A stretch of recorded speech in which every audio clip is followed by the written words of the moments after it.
दोस्तों, आज के वीडियो में जानेंगे कर्म बड़ा है या भाग्य। एक प्रेरणादायक कहानी बहुत समय पहले की बात है।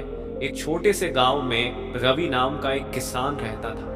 रवि मेहनती और ईमानदार था, लेकिन उसके जीवन में एक समस्या थी। उसकी फसल हमेशा खराब हो जाती थी। चाहे वह कितनी भी मेहनत कर ले, भाग्य हमेशा उसके साथ धोखा करता। रवि ने अपने मित्र मोहन से अपनी परेशानी साझा की।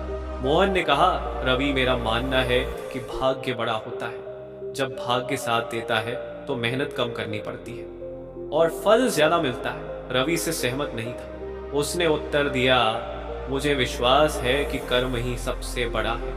यदि हम ईमानदारी से मेहनत करें तो भाग्य को झुकना ही पड़ेगा। दोनों के बीच इस बात पर बहस चलती रही।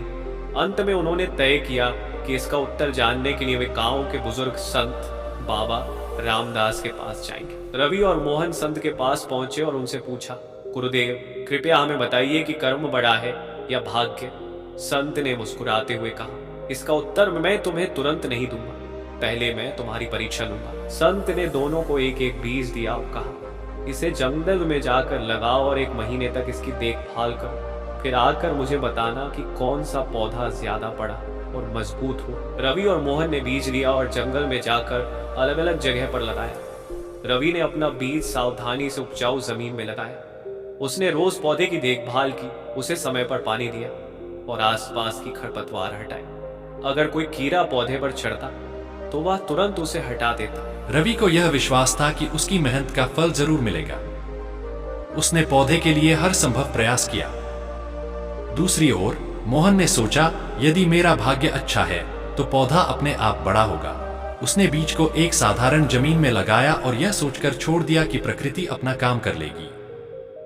उसने कभी कभी पौधे को देखा, लेकिन उसकी देखभाल करने में ज्यादा रुचि नहीं दिखाई। 1 महीने बाद दोनों संत के पास पहुंचे। रवि का पौधा बड़ा, हरा भरा और मजबूत था। वहीं मोहन का पौधा छोटा और कमजोर था। संत ने दोनों पौधों को देखा और मुस्कुराते हुए पूछा, अब बताओ, तुम्हारा अनुभव क्या कहता है? कर्म बड़ा है या भाग्य? रवि ने तुरंत उत्तर दिया, गुरुदेव, मैं पहले से ही जानता था कि कर्म बड़ा है। मैंने मेहनत की, पौधे की देखभाल की और इसका परिणाम मुझे मिला। मोहन ने सिर झुकाकर कहा, गुरुदेव, मुझे लगता था कि मेरा भाग्य अच्छा होगा, लेकिन मैंने पौधे की परवाह नहीं की। अब मुझे समझ में आया कि बिना कर्म के भाग्य भी हमारा साथ नहीं देता। संत ने समझाया, पुत्रों, भाग्य और कर्म एक गाड़ी के 2 पहिए हैं, लेकिन यह गाड़ी तभी चल सकती है जब कर्म का पहिया सही दिशा में घूमे। भाग्य केवल उन लोगों का साथ देता है जो मेहनत करते हैं। यदि रवि ने मेहनत नहीं की होती तो उसका पौधा भी बढ़ने में असफल होता। उन्होंने आगे कहा, भाग्य परिस्थितियां बनाता है, लेकिन उन परिस्थितियों का लाभ उठाने के लिए कर्म आवश्यक है। यदि तुम सिर्फ भाग्य पर निर्भर रहोगे तो जीवन में कभी सफल नहीं हो पाओगे। मोहन ने संत की बातों को ध्यान से सुना और ठान लिया कि अब से वह भी मेहनत करेगा। उसने अपने जीवन में कर्म को प्राथमिकता दी और धीरे धीरे उसका भाग्य भी बदलने लगा। इस कहानी से हमें यह सीख मिलती है कि कर्म और भाग्य का तालमेल जीवन में बहुत महत्वपूर्ण है, लेकिन कर्म हमेशा भाग्य से बड़ा होता है।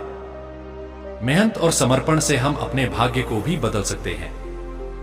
भाग्य हमेशा मेहनत करने वालों का साथ देता है। दोस्तों, उम्मीद करता हूं कि वीडियो आपको अच्छा लगा होगा। ऐसे ही वीडियो देखने के लिए वीडियो को लाइक और चैनल को सब्सक्राइब कर लेना और कमेंट अपने राय जरूर बताना।